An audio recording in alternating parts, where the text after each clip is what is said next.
गीता में भगवान ने कह दिया सुख और दुख के बीच के जो ज्वाइंट का स्थान है उसको आनंद का है, भगवान ने समत्व योग कहा है। सुख और दुख के बीच, मीड में। पर हम क्या हैं? हम एक्सट्रीम पे, हर जगह एक्सट्रीम पे, हर जगह तुलना है जीवन में। फिर उन्होंने समझाया कि जैसे आपको खाने के लिए किसी ने लड्डू दिया, भूख लगी आपको, लड्डू खाया आपने, पहला लड्डू खाया तो कैसा लगा? दिन भर से भूखे हो। अभी मैं दिन भर से भूखा हूं, कल रात्रि को लिया, फिर कथा के बाद जाके लूंगा, तो अब जाके जब खाता हूं तो बड़े तबीयत से खाता हूं मैं भी। हाँ लाओ भाई, बढ़िया से खाता हूं, 24 घंटे हो गए। तो पहला खाता हूं, दूसरा है वही लड्डू, वही जो चीजें होंगी या जो मैं खाता हूं, पहला, दूसरा, तीसरा, चौथा, पांचवा। अब कोई आके कहे गुरुजी एक और बड़ा ताजा है, अरे रहने मार देगा क्या, हटा। चीज वही है, भूख कम होती गई, उसकी उपयोगिता आपके लिए कम होती गई। इसी को डिमिनिशिंग मार्जिनल यूटिलिटी कहते हैं इकोनॉमिक्स। उसकी उपयोगिता कम हो जाती है। वास्तव में उपयोगिता भूख से, जीवन के भूख से, शरीर की भूख अन्न की है। अब जरा मन और बुद्धि का भूख और आत्मा की भूख क्या है ये बता दो मुझे। ये जो मन और बुद्धि का खुराक क्या है? शरीर की खुराक तो तुम्हें मिलेगी भी 8:30 बजे, पर मन और बुद्धि का खुराक वास्तव में ये जो चल रहा है ये है। लेकिन बरसों से, पीढ़ियों से हमारी पढ़ाई, हमारी शिक्षा, हमारा पालन पोषण इस तरीके का हुआ है, बाप बड़ा ना भैया, सबसे बड़ा रुपया।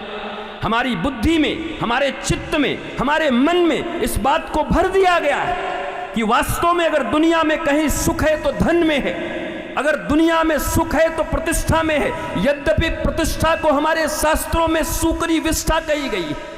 सूकर का विष्ठा, प्रतिष्ठा सूकरी विष्ठा, क्योंकि ये जो है एक दिन जाएगी, और जब जाएगी तो बड़ा रुलाएगी। तो अपने रोने की तैयारी कर रहे हो, भविष्य में कि हंसने की तैयारी कर रहे हो? वर्तमान में भी हंसना है और हंसने की तैयारी भी होनी चाहिए। ये हंसने की तैयारी तब होगी जब इस बात को, मैत्रेय जी के इस बात को हम समझ जाएं कि जीवन में सुख दुख नाम की कोई चीज नहीं है। हमारी अपेक्षाएं ही हमें सुख अनुभूत कराती हैं और हमें दुखी करती हैं। हमने सोचा था हमारे आने के बाद आप खड़े हो जाएंगे। आपने सोचा था ना, मैंने तो नहीं सोचा था। ये आपकी अपेक्षा है। अब दुख कौन दे रहा है? ये आपकी अपेक्षा दे रही है। अपनी अपेक्षाओं के कारण ही आप दुखी हो। आपने इतने सारे मकड़े के जाल अपने बुद्धि में बना लिए, इतने उपन्यास लिख लिए, इतना सोच बना लिया है कि जगह जगह, कदम कदम पर वो चीजें आपको मिल नहीं पा रही और आप दुखी होते चल रहे हो, परेशान होते चल रहे हो। तो जैसे जैसे शास्त्रों और सद्गुरु और संत के नजदीक आओगे तो इन अपेक्षाओं से शून्य होते जाओगे। ये जान जाओगे कि वर्ल्ड प्रतिक्षण बदलाव में चल रहा है। मत्तः सरती, संसार का अर्थ होता है संसृति इति संसार। हाथ में लिए हुए रेत की तरह प्रतिपल ये फिसल रहा है और हम जिद करके बैठे हैं कि हम तो छोड़ेंगे नहीं। उंजली में लिए हुए जल जैसे टप टप करके कितना भी ऐसे ले लो, जल गिरने नहीं देंगे। कहीं न कहीं से एक एक बूंद गिरता गिरता एक समय समाप्त हो जाएगा। संस्कृति इति संसारा, धीरे धीरे धीरे तुम्हारे आयुष्य सरक रहे हैं।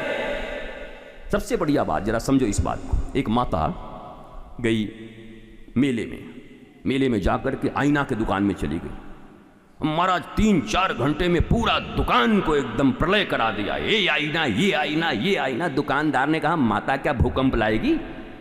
तो लेनो का है बता तो। अरे बोला रुक जा मुझे खोजने दिया। जब पूरा उथल पुथल हो गया, पूछा बताओ तो।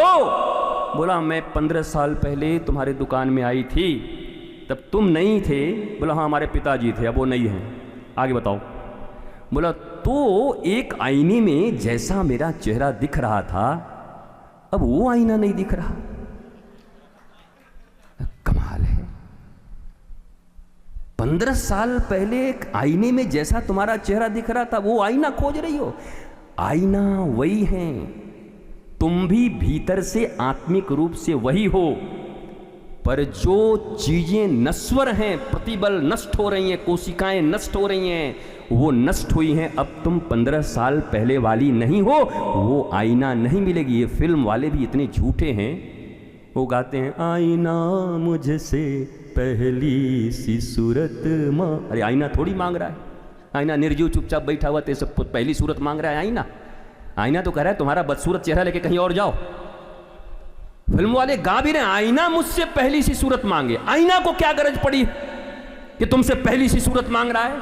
तुम्हारे भीतर की वासना, तुम्हारे भीतर का अज्ञान, मत्तःसरती, नश्वर, शाश्वत और नश्वर का भेद नहीं जानते तुम। प्रति क्षण नष्ट हो रहे हो, प्रति क्षण शरीर मर रहा है। इसी मृत्यु की कथा है ये परीक्षित और सुखदेव की, श्रीमद् भागवत। और आईने में अपने पुराने चेहरे को ढूंढे जा रहे हैं। अब पूरा आईना उथल पुथल कर दिया। भैया, जो चीजें नश्वर हैं वो नष्ट हो रही हैं। You have to accept it, you have to know it. This is knowledge, this is real knowledge, spiritual knowledge, nothing else. यही ज्ञान है। नश्वर क्या, शाश्वत क्या, नीर क्या, क्षीर क्या, सत्य क्या, असत्य क्या, धर्म क्या, अधर्म क्या। ये बाइफर्केशन अगर सीख गए, यहां सेट हो गया, यहां पे विवेक के द्वारा, देयर इज नो प्रॉब्लम। हर पल तुम मस्ती से जीते जाओगे, जब जहां जैसे हो, क्योंकि आत्मिक रूप से सदा तुम वही हो। बचपन में भी तुम वही थे, जवानी में भी वही थे, बुढ़ापे में भी वही रहोगे। अजी ये शरीर जाएगा, उसके बाद भी तुम तो वही रहोगे। ईश्वर अंश जीव अविनाशी, चेतन अमल सहज सुख राशि। ये ज्ञान श्रीमद् भागवत का मूल है।